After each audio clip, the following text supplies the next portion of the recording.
YouTube ప్రేక్షకులకు నమస్కారం.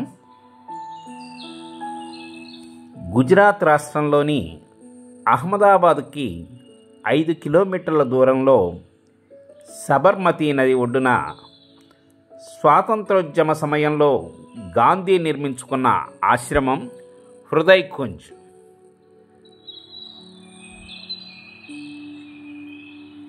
ఆ యొక్క ఆశ్రమ వాతావరణాన్ని మీకు ఇప్పుడు చూపిస్తాను. సబర్మతి నది చాలా ప్రశాంతంగా పారుతూ ఉంది. నిజం చెప్పాలంటే నేను గాంధీ గారికి పెద్ద అభిమాని ఏమి కాదు. చెప్పొచ్చో లేదో, స్వాతంత్ర్యం కోసం అతి పిన్న వయసులో ప్రాణాలు తృణప్రాయంగా విడిచి భరతమాత ఒడిలోకి ఒరిగిన వీరుడు భగత్ సింగ్. వారి మరణానికి ఒక రకంగా కారకుడు గాంధీ అని తెలిసిన నాటి నుంచి ఎందుకో నేను అభిమానించలేకపోయాను. అహ్మదాబాద్ దాకా వచ్చాను. స్వాతంత్ర ఉద్యమానికి ఆ కార్యకలాపాలకు కేంద్రంగా ఉన్న ప్రఖ్యాతి చెందిన ఆశ్రమాన్ని ఓసారి చూద్దామనిపించింది. ఆశ్రమం చుట్టూ పచ్చని తోటలు, ఉల్లాసంగా అక్కడ ఆడుకునే ఉడతలు, ఎగిరే పక్షులతో, అలాగే నదిపై నుండి వచ్చే చల్లటి గాలులు, వాతావరణం చాలా ఆహ్లాదకరంగా ఉంది. ఎటు చూసినా పచ్చని చెట్లు, ప్రశాంతంగా. అక్కడ అది ప్రార్థనా స్థలం, గాంధీ గారు ప్రేయర్ చేసుకునే ప్లేస్.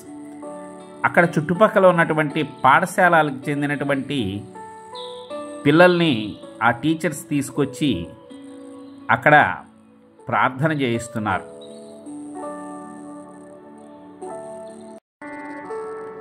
ఈ ఆశ్రమానికి హరిజన ఆశ్రమం, సత్యాగ్రహ ఆశ్రమం అనే పేర్లు కూడా పిలువబడుతుంటాయి. ఇది కస్తూరిబా, గాంధీ గారి భార్య అయినటువంటి కస్తూరిబా గారు నివసించినటువంటి ఈ గది. అట్లానే మోహన్ దాస్ కరమ్చంద్ గాంధీ ఎలా ఏ సంవత్సరాల్లో ఎలా నాయకుడిగా ఎదిగాడనేది ఈ లిస్టులో ఏ ఉద్యమాల ద్వారా అతను గొప్ప వ్యక్తిగా ఎదిగాడనేది ఆయన ప్రస్థానం అంతా కూడా ఒక బోర్డులో చూపబడ్డది.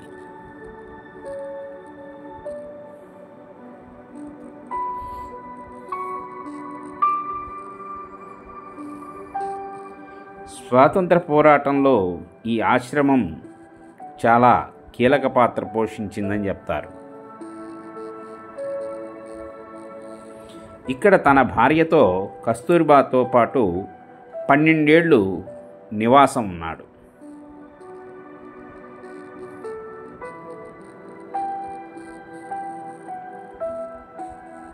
అక్కడ వారు వాడినటువంటి పాత్రలు, వస్తువులన్నీ కూడా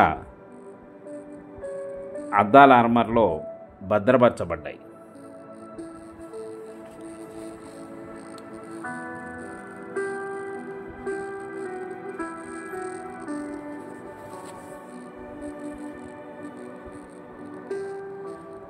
పాత్రలు, కళ్ళజోడు,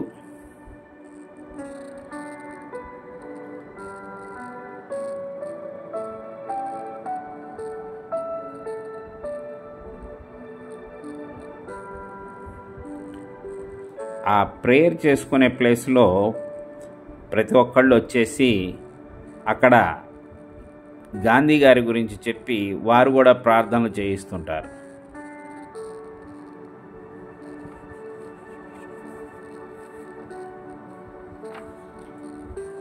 ఈ యొక్క జూన్ 17, 1917న సబర్మతి నది ఒడ్డున 36 ఎకరాల్లో సువిశాల స్థలాన్ని ఆశ్రమానికి ఎంచుకున్నారు గాంధీ గారు. అప్పట్లో ఎకరం 2,556 రూపాయలు ఖరీదు కట్టి కొన్నారట.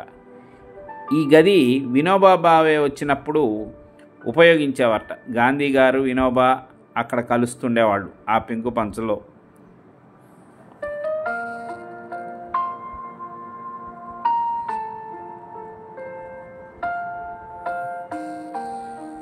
ఉద్యమంలో కీలక ఘట్టాలైన ఉప్పు సత్యాగ్రహం, దండి యాత్ర ఇక్కడి నుంచే ప్రారంభమైందని చెప్తారు.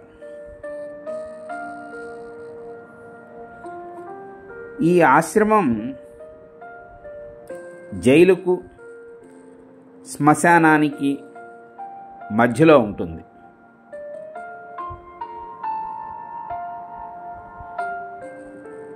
ఎందుకని ప్రశ్నించినప్పుడు అక్కడ తెలిసిన విషయం ఏంటంటే, ఒక సత్యాగ్రహి అనేవాడు ఈ రెండిటిలో ఏదో ఒక చోటకి వెళ్ళవలసి ఉంటుంది. అంటే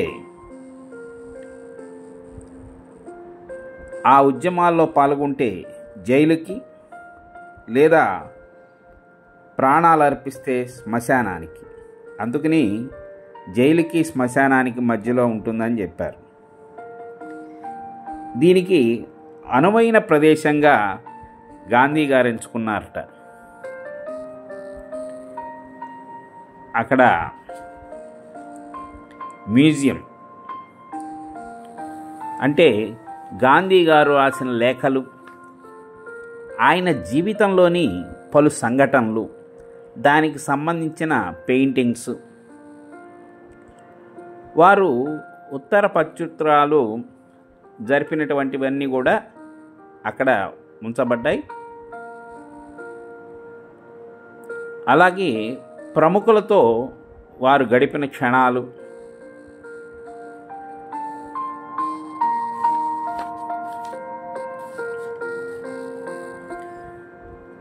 ఈ ఆశ్రమంలో వ్యవసాయం, అక్షరాస్యత మొదలైన అంశాల మీద శిక్షణ ఇచ్చేందుకు ఒక పాఠశాల లాంటి దాన్ని కూడా నెలకొల్పారు.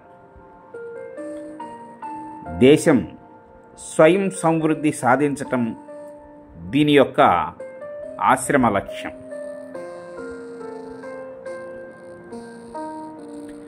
గాంధీజీ ఈ ఆశ్రమం నుంచే 1930 మార్చి 11న అక్కడికి 241 మైళ్ళ దూరంలో ఉన్న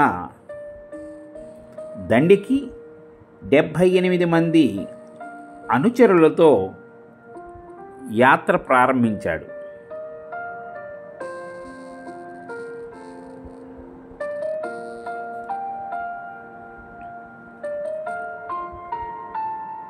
అలాగే బ్రిటిష్ వారు ఉత్పత్తి చేసే ఉప్పును భారతీయులకు అమ్మేందుకు పన్నిన కుట్రగా స్వదేశీ ఉప్పు మీద పాలకులు విధించిన పన్నుకు నిరసనగా ఈ ఉద్యమం అప్పట్లో సాగింది.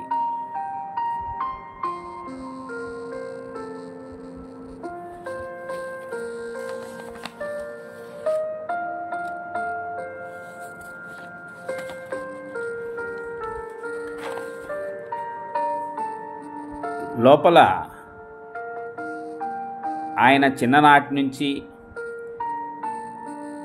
ఎక్కడ చదువుకున్నారు, ఏ కాలేజీలో చదివారు, ఆయన వివాహం జరిగినటువంటి సందర్భాలు, ఆయన ఉద్దేశ్యాలు అన్నీ కూడా అక్కడ మ్యూజియంలో భద్రపరచబడ్డాయి. అప్పట్లో ఆయన ఉడికిన ఆ యొక్క చెరక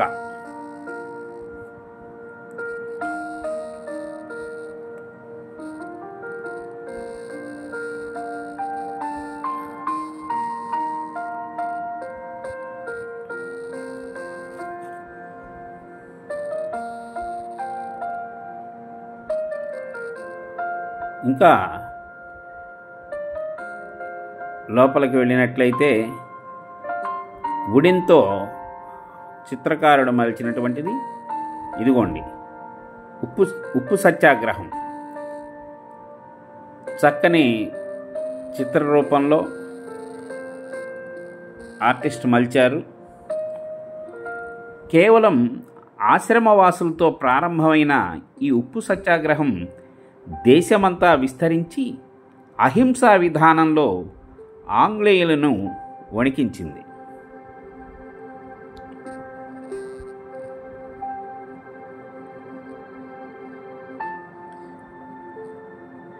గాంధీజీ ఎక్కడైతే ఉప్పును చేతిలోకి తీసుకున్నాడో అక్కడ ఆయనకు ఒక స్మృతి చిహ్నం నిర్మించారు.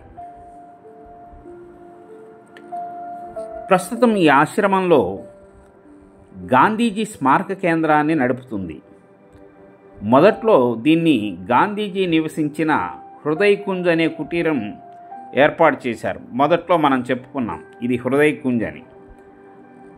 అట్లానే నివాసంగా ఉండేది. కానీ తర్వాత కాలంలో ఇది స్వతంత్ర ఉద్యమంలో కేంద్రంగా మారింది.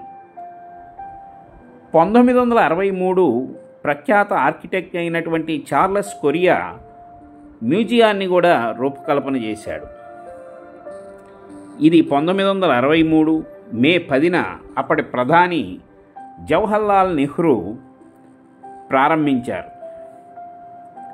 ఇక్కడ గాంధీజీ జీవితానికి సంబంధించినటువంటి ఛాయాచిత్రాలు, ఆయన వ్రాసిన ఉత్తరాలు, సందేశాలు, ఆయన జీవితంపై వచ్చిన సాహిత్యం చిత్రాలు అమర్చారు.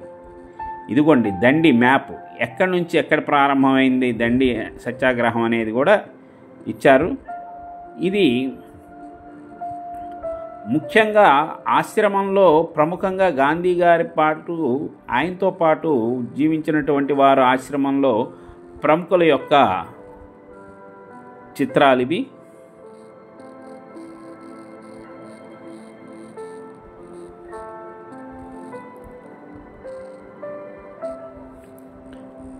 అట్లాగే ఆశ్రమాన్ని సందర్శించినటువంటి ప్రముఖులు, ముఖ్యమంత్రులు కావచ్చు, ప్రధానులు కావచ్చు, రాష్ట్రపతులు కావచ్చు, దేశ విదేశాల నుంచి వచ్చినటువంటి ప్రముఖులు, ఇదిగోండి మన ప్రధాని మోడీ, ఇలాగా ప్రతివారు వచ్చి ఈ యొక్క సబర్మతి ఆశ్రమాన్ని సందర్శిస్తూ ఉన్నారు. ఇప్పటి వరకు కూడా ముఖ్యమైనటువంటి ప్రాంతాన్ని ఈ సబర్మతి ఆశ్రమంలో మీకు పరిచయం చేశాను. మరొక వీడియోలో మిమ్మల్ని కలుస్తాను. లైక్ చేయండి, షేర్ చేయండి, సబ్స్క్రైబ్ చేయండి.